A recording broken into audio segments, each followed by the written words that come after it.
সম্ভাবনার গল্পে স্বপ্ন পূরণে বাঁধভাঙা উচ্ছ্বাস। স্কুলের আঙিনা পেরিয়ে এবার উচ্চশিক্ষার পথে আরও এক ধাপ এগিয়ে যাওয়া। আষাঢ়ের বৃষ্টি ভেজা দুপুরে আনন্দে মাতল এসএসসি ও সমমান পরীক্ষায় জিপিএ 5 পাওয়া শিক্ষার্থীরা। প্রত্যাশা প্রাপ্তির মেলবন্ধনে যেন বাঁধন হারা সবাই। ফলাফলের হিসেব নিকেশে আবারও এগিয়ে মেয়েরা। এবছর পাশের হার ৬৮.৪৫%, মেয়েদের পাশের হার ৭১.০৩%, আর ছেলেদের ৬৫.৮৮%। পরীক্ষার টেবিলে বসা ৯,৫২,৩৮৯ জন মেয়ের মধ্যে পাশ করেছে ৬,৭৬,৪৪৫ জন। অন্যদিকে ৯,৫১,৬৯৭ জন ছেলের মধ্যে উত্তীর্ণ ৬,২৬,৯৮১ জন।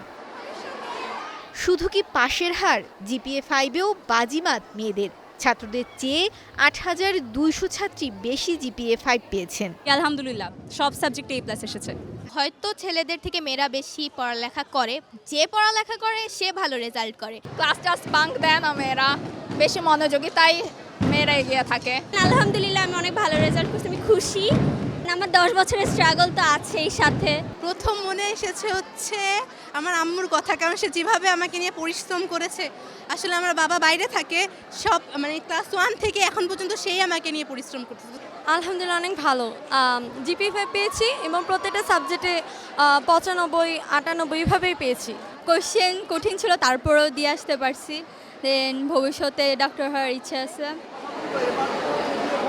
সন্তানদের সাফল্যে অভিভাবকদের চোখে মুখেও আনন্দের ছাপ। বোঝাতে পারতেছি না যে কেমন লাগছে আমার, অনেক ভালো লাগছে আমার। আমি গর্বিত, আমি এই ধরনের মেয়েকে ধন্যবাদ। আমরা তো অনেক খুশি হয়েছি, আর ও অনেক পরিশ্রম করছে। ওর আম্মু আব্বু সবাই বাড়িতে, বাট ও ঢাকায় একা থেকে এত ভালো রেজাল্ট করছে।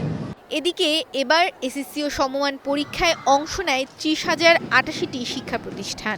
মোট ১১টি বোর্ডের ১৩৪টি শিক্ষা প্রতিষ্ঠানের কেউ পাশ করেনি। শতভাগ পাশ করা শিক্ষা প্রতিষ্ঠানের সংখ্যা ৯৮৪টি। মৌমিতা মৌ, স্টার নিউজ, ঢাকা।